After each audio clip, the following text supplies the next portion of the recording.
Yo guys, you're welcome to the video. Today we're going to talk about gain staging, dynamic range, and how understanding it properly can guarantee you a very loud but still very lively mastering. I'm going to share with you guys the secret concept, approach, and mindset the pros use and preserve this information for their paid master classes. So yes guys, I'm letting the cat out of the bag. Let's simplify this for everyone.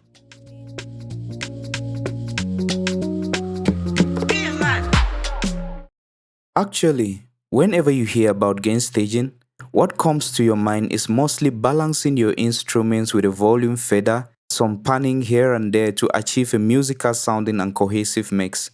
In reality, that is not far from the truth, but it's also not the whole truth. In this video, we're going to discuss 1. Most common problems you will encounter during mastering when your gain staging and mixing wasn't done right. 2. The reason this happens and keeps happening and why your attempted solutions never work or sometimes just gives you a partial fix. And 3. A simple 3-step solution to approach these problems that hide themselves during gain staging and mixing and only resurface during mastering. At the very end of the video, I will share some resourceful tools that I always use. One to ensure that I have a balanced frequency across the entire mix, and another to check my loudness level and dynamic range. You see guys, gain staging with the intention to achieve a loud and competitive master doesn't just start and finish with volume faders, pan controls, and a prayer that the limiter somehow swoops in and saves the day. It's actually way deeper. It goes beyond just what you're hearing from your speakers and what you're seeing with your mixer meters. If you're still here, then I can safely predict that you found yourself a handful of times in this scenario where everything sounds perfect after gain staging and mixing but quickly falls apart the moment a limiter is introduced. This always leaves you so confused because you really can't tell where to start troubleshooting to determine where the problem is coming from. Already convinced your mixing was on point, you quickly assume it's probably your poor mastering skills and you spend hours tweaking the master bus but really never making any significant progress. It's easier to think maybe you could just EQ or compress your master bus right to fix it. When none of that helps, you think maybe saturating your masters could be the solution, or you probably might just be needing a quick fix plugin that you don't really know of or even have. Most at times you would realize after so long that using a multiband compressor always gets you closer to fixing this problem, but then it always comes at the cost of losing dynamic range. So deep within, you know something is missing and you just can't quite figure it out. So, what is dynamic range and why is it so important in mixing and mastering? Dynamic range is the ratio between the quietest and loudest possible sounds in a recording or performance. It defines the range from the lowest audible signal that is above the noise floor to the highest undistorted peak. High dynamic range provides clarity and emotional impact, while low dynamic range sounds more consistent but potentially less lively.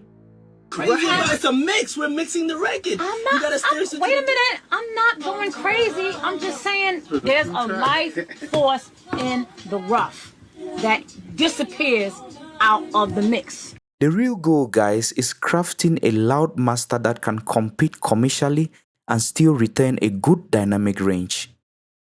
Achieving this is what sets the pros apart from the rest, and it can take you a lifetime to figure it out. I want you to think of gain staging as both volume balancing and frequency balancing. I'm sure you've heard 1,000 times that the secret is in the mid-range, but have you ever really thought about it properly? Stay with me guys, let me explain. Simply put, our ears are more sensitive to mid and high frequencies. In a working scenario, for example, you might be gain staging a snare and a hi-hat. Your ear might tell you it's already in a sweet spot, but your eyes, looking at its level on the mixer, will tell you it's still too low. The same could be said for vocals, as vocals predominantly belong in the mid-range. In most cases, especially when working in a not so acoustically treated room, you'd easily trust your eyes over your ears. And while you're still at the mixing phase, it doesn't sound like a bad decision after all, because the rest of the mix still sounds balanced. This same mix that sounds balanced falls apart instantly it gets in contact with a limiter. This is because the limiter boosts the entire frequency range to max out volume, and soon, all those mid-frequency elements that sounded okay in the mix are now unbearable to listen to. The same could be said for the low end when not gain stage with the right mindset. The limiter not only boosts this frequency range, it actually compresses it, and soon you've lost all that dynamic range you were enjoying pre-mastering. So, what is the fix? What is the solution? I'm going to give you guys a 3-step solution to approach this. The first solution, guys, is changing your perception of what a balanced mix is or should sound like. As much as I understand gain staging is not the same for every genre, it's also worth mentioning that the ears don't care about genre, as balance is balance regardless of what genre of music you're working on. While some elements are more pronounced in some genre, like a kick, bass and snare in hip-hop for example, you quickly notice that other elements like melody instruments are greatly pushed to the back in this same genre to create balance.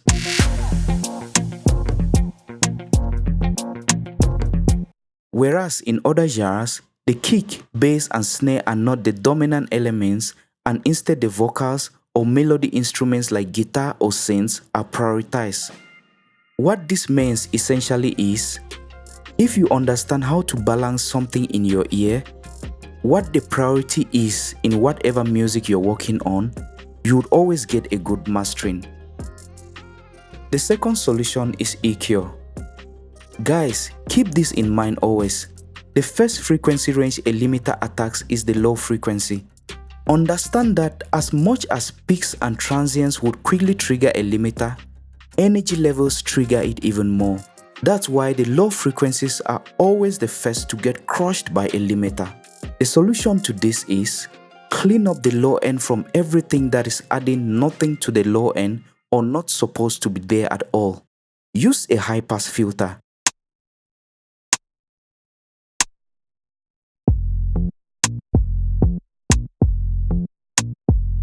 But most importantly, use a low shelf filter.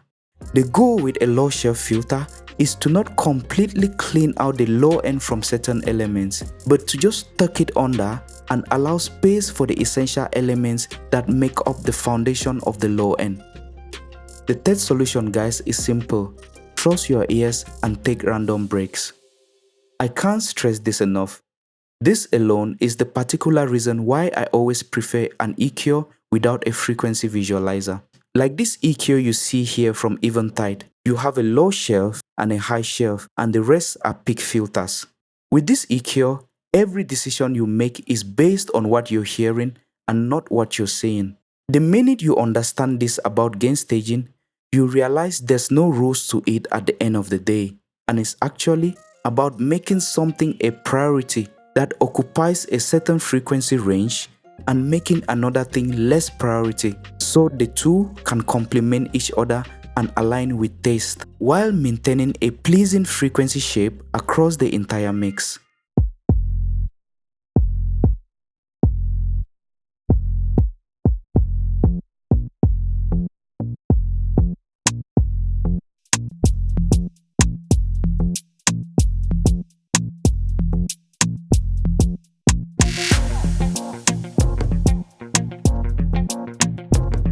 And if you're still not sure whether you're in the right frame with your gain staging and mixing, you can always use a tool like Isotope Tonal Balance.